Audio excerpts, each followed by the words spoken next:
the secret to storytelling is to understand you can't outright someone's imagination. The Songwriters. So you had a deal with Mercury Records back in the day. Yeah. You came to town to be an artist or to be a writer or both? I had been writing my whole life. I started off writing gospel music and did that probably until I was about 24. And then but I came to town to be an artist. My whole life, I thought I was going to be an artist. Yeah. And, it ends up that I get a writing deal first. And I never did go shopping an artist deal because I was just kind of like, going door to door, and that kind of just wasn't who I was. Yeah. So when I signed a publishing deal and started getting all these cuts, the record labels were calling me. Yeah. And I had ended up having meetings with all of them, and they pretty much all of them offered me a deal. And I went to the label I shouldn't have, because Shania Twain was the biggest artist in the world at the time. And usually when a label has a massive superstar, everything else gets put down down the shelf. So I which is why Toby Keith left Mercury. Yeah. Toby was on the same label, and he left just before I signed, and I didn't even put two and two together. And I remember my first Opry appearance. Toby was going to be playing that night, and it was my turn to go. And I was walking past his dressing room, and I didn't know him at the time. And he says, "Hey, Anthony, come here." And I said, "Oh, hey, Toby." He goes, "You got the best record in Nashville." He goes, "It's a shame you signed at Mercury Records." He goes, "You're free to go." I was like, You're like, holy moly. Great. Yeah. Not that messes up your head as you're about to perform in the Opry, right? I know. And so I didn't even then, I didn't know what the angst between him and Mercury was, but I certainly found out soon after that. That was a great record, though. I have to say, that's one of my favorite albums all the way through, top to bottom. Well, thank you. And I remember at the time when it came out, it was the buzz of Nashville. Yes. Everybody was talking about that record. Yeah. My favorite song on that record is Metropolis. Still, to this day, it still hits me every time.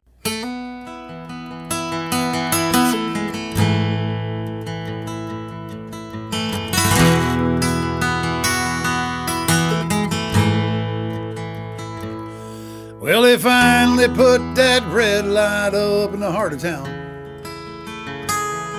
Took the stop sign down. It was shot up anyhow. One night I ran right through it in my Chevrolet. Both police cars came, but I got away.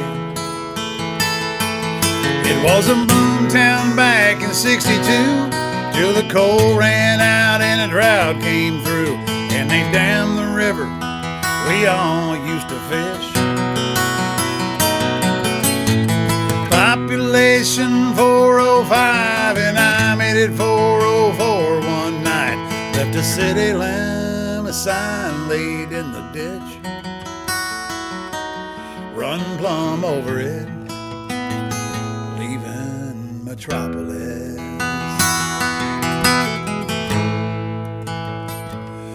Well, I found myself in a big high-rise with a concrete yard. That ain't safe after dark. Guess this old boy drove too far.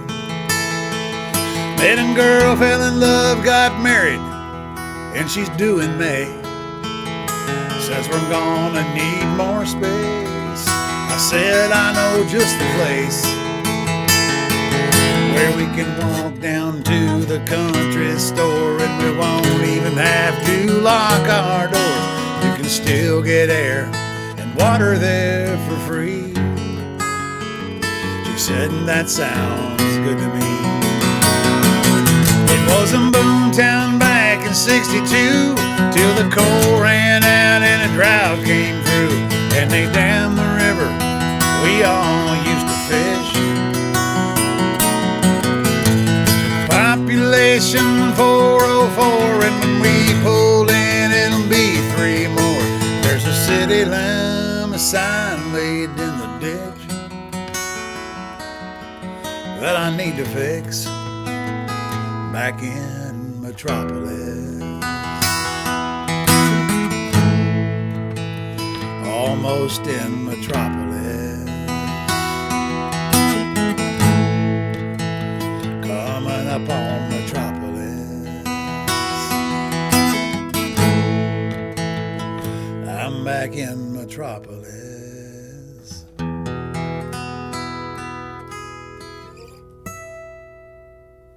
Metropolis was an interesting story. I don't know if Chris Wallen remembers this or not, but Chris had this. He wanted to play me this idea that he had, and he played it for me. And I thought, well, the idea is cool. And the title he had was Metropolis, which I thought, that's, how do you make that into a country thing? Metropolis doesn't sound country.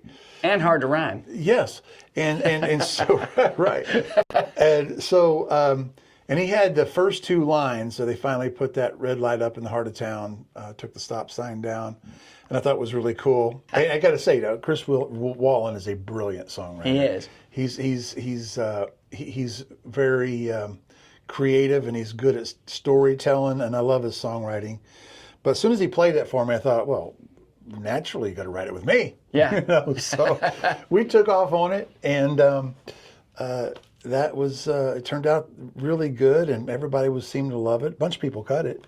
I love that song because it says so much in just a short. It's a short song. It's pretty short. It is, and it's funny because sometimes I do these songwriter seminars, and when I do, or workshops, and I tell them, in storytelling, in a song, it's the real secret is what you don't say. And so when you hear Metropolis, you see all these pictures, and yet when I break the song down, you realize it's very little. Yeah. And it's very little things, but it's just enough. And the secret to storytelling is to understand you can't outright someone's imagination. You lead the listener to the picture without having to fill in all the furniture, all the bells and whistles it's in your mind of your hometown, for example. You don't have to say the antique store. You don't have to say the barbershop. You can maybe drop a hint to it, but let their imagination take over. And because they've already got a preconceived notion of the small town they're imagining, and from their experiences, and so you just lead them to that. And by the time the song's done, it sounds like you have painted this picture with all the details. Yeah. But it's really subconscious to the listener, and that's why movies are never as good as the book. And it's those lines like in that song that stick with you. The one line that stuck with me for years and years is a line about, you can still get air and water there for free. Yeah. We had a little house in Sandpoint, Idaho for a while. And the gas station right on the corner of Cedar Street and Highway 95, they have a little thing with air and water, and it's free. It's not you don't have to put a quarter in it or anything. You just pull your car up there and just get it. And every time I would go to put air in my bike tire or my truck tire or whatever, I go, you can still get air and water there for free. So it's just, your song's haunting me all these years later. Well, one of the things when I was talking to Chris, I said, because being from the East Tennessee, there's a lot of slang in the dialogue and everything, along with your accent. One of the lines was, left a city limit sign laid in the ditch, run plumb over it, and that's when he's leaving town, Yeah. And then when he comes back to town, there's a city limit sign laid in the ditch that I need to fix. The city limit sign that I need to fix says so much. Mm-hmm.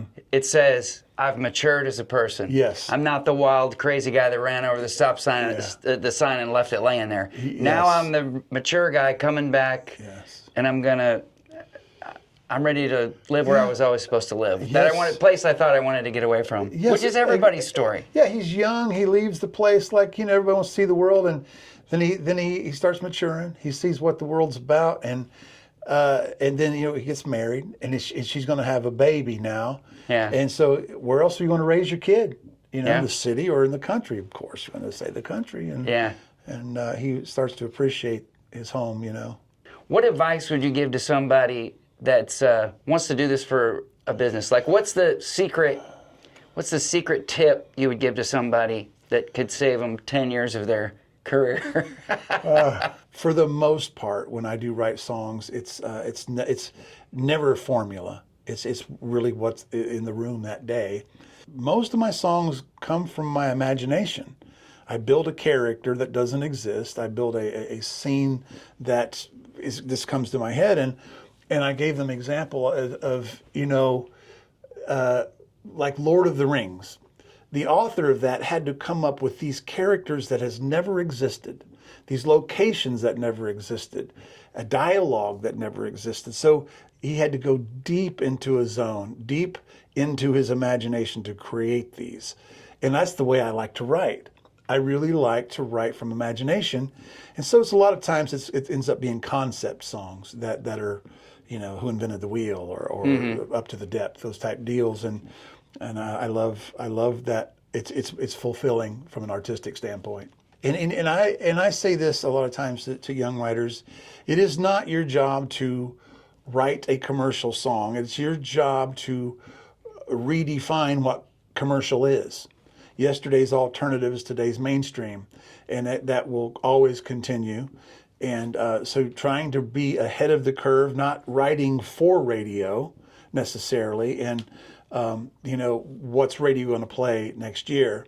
That's what you want to write now.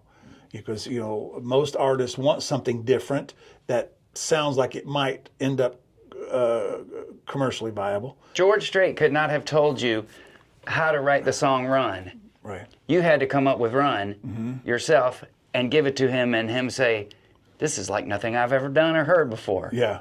There's no real rules, but I would just suggest, you know, trying to get into a zone and come up with original thought. I mean, there's been millions and millions of songs written about love. How can you say it different? Yeah, and there's always another way. Yeah. And it's true what you're saying. As a writer, a lot of times you think, well, I want to keep my job. I want to write and keep my job as a songwriter. When my friend Steve Williams pitched me the song Redneck Yacht Club, the concept for that originally, I was like, man, I like it. It's funny, but nobody's doing that right now. Like, maybe we should write something a little more pop country. Yeah. But you know what? We wrote it anyway, and sure enough, a year later. First time I heard it, I thought, well, that's a hit. Thank you. Hello, that's a hit, you know. But it goes back to what you're saying. Don't necessarily write what is going on right now. Write something that's going to define the genre. That's the next thing. Yeah. Generally, if you're writing ahead of the curve, you're going to create a buzz. Yeah. You know, and people are going to say, "Have you heard this? Have you heard this?" You know, they probably won't be sending a truck all over Nashville, truck song. Right. You know, but if you have another concept, they'll be like, "Oh, you got to hear this." Yeah. You know, and that's a good thing for your career. Yeah. You know, opens a lot of doors. So what's next for Anthony Smith? Are you working on another project? I am currently working on a record. I'm hoping to get it out by fall. That and just doing shows mainly, and of course writing, but just getting out there on the road. I love doing that. I love artists like you, Anthony, that you live to perform. And your music is great, your songs are great, but I feel you have such a passion for performing. Yeah. And connecting with your people. Now, I love storytelling, and I think fans love it too. But you got to be a good storyteller. Yeah. And I try to not exceed the length of the song with the story. But sometimes you have to get, you know, I do Big Praying Women. Got to tell a longer story to get the visual for them. Is Big Praying Women out yet, or is it going to be on your next project? It might be. Everybody wants it. Everybody, everywhere I go, wants that song. So I'm going to try to make that happen on that record. Well, Anthony, thank you again for being here today. Looking forward to writing more songs with you, having you at the Lone Star Luau, and it's going to be fun to do the Palm Coast Songwriter Festival again this year. Yeah, it's going to be fun. It'll be my first luau in Texas. And we're going to have a good summer. Going to write some hit songs. We're going to play some killer shows and have a good time. If people want to find you online, where do they go? AnthonySmith.com is the website, and Facebook and all the other social media is Anthony Smith HQ, like in headquarters. Yeah. So you can reach me that way. Look for Anthony Smith on the road, and we'll see y'all next time. The Songwriters.